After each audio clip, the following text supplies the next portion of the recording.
Lyon, a city draped in history, where the Rhone and Saône rivers wind through ancient streets, had always spoken to Mahé in quiet whispers, beckoning her to uncover its secrets. But there are some secrets buried so deep that they should never be unearthed. Mahé had spent her life immersed in history, fascinated by the stories of long-forgotten people, the weight of their lives echoing through the city's alleys and crumbling facades.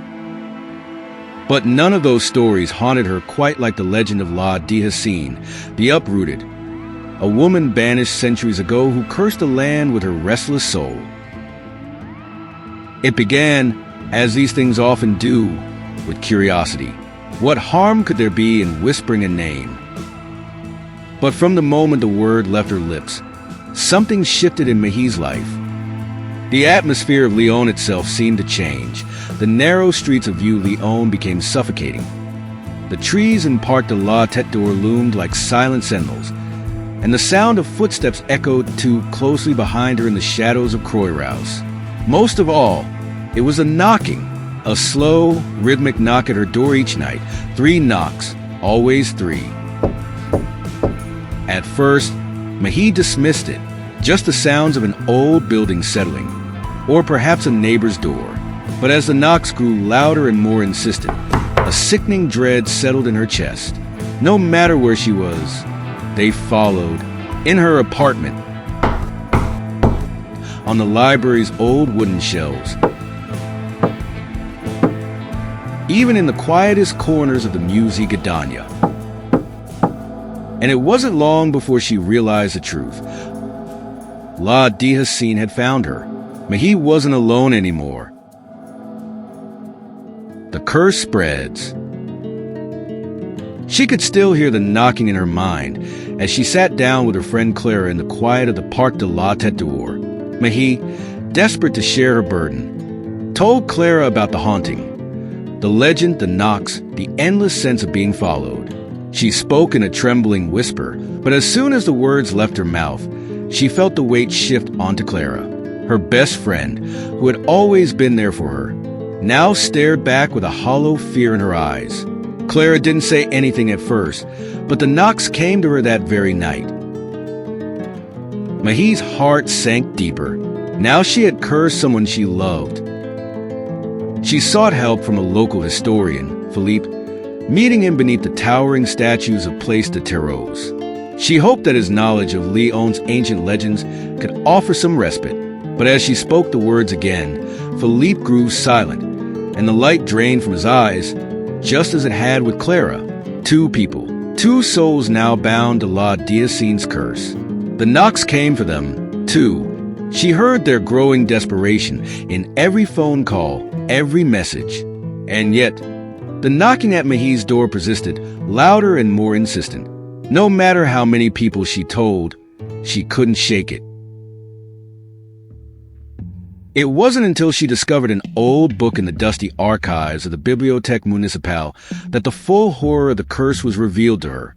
There was only one way to break it, a ritual.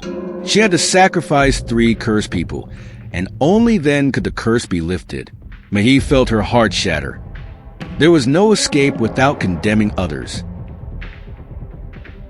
By now, Clara and Philippe were barely themselves, gone and haunted by the relentless knocks.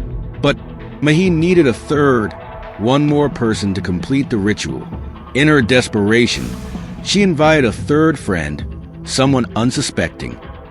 His name was Lucas, an old acquaintance who still believed Mahé was simply unraveling from stress. She asked them all to meet at her apartment late one evening, under the pretense of seeking their support. Mahé prepared her apartment carefully.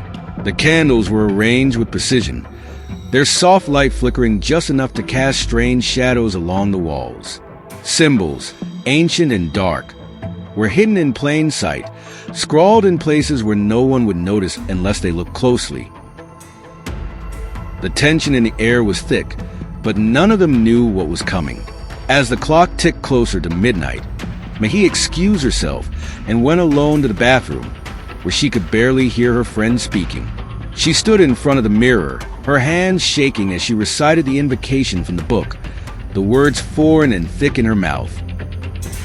As she finished the final line, a chill swept through the room, and then the knocking began. 3 knocks, slow and deliberate, right outside the bathroom door.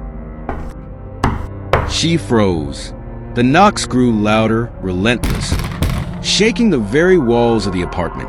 Then came the screams. The unfolding terror. From outside, Mahee could hear Clara and Philippe's frantic voices, their fear turning to panic. But it was Lucas III who broke the spell.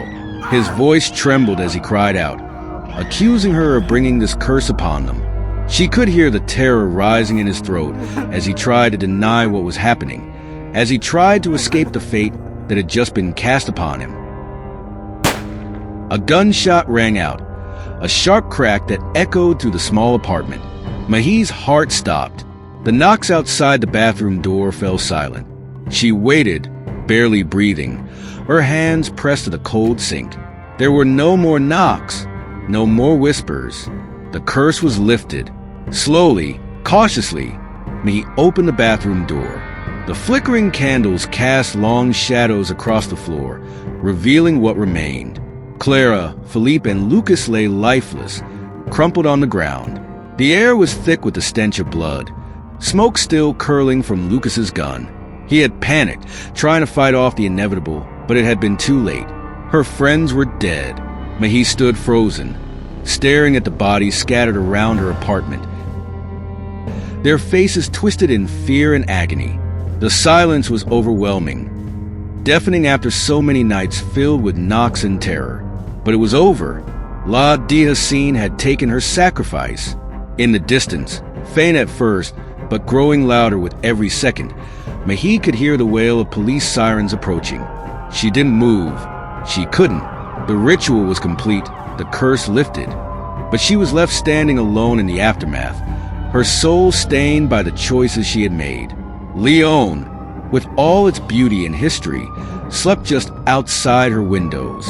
But inside, in the darkened corners of Mahee's apartment, the echoes of La Déracinée would never fade.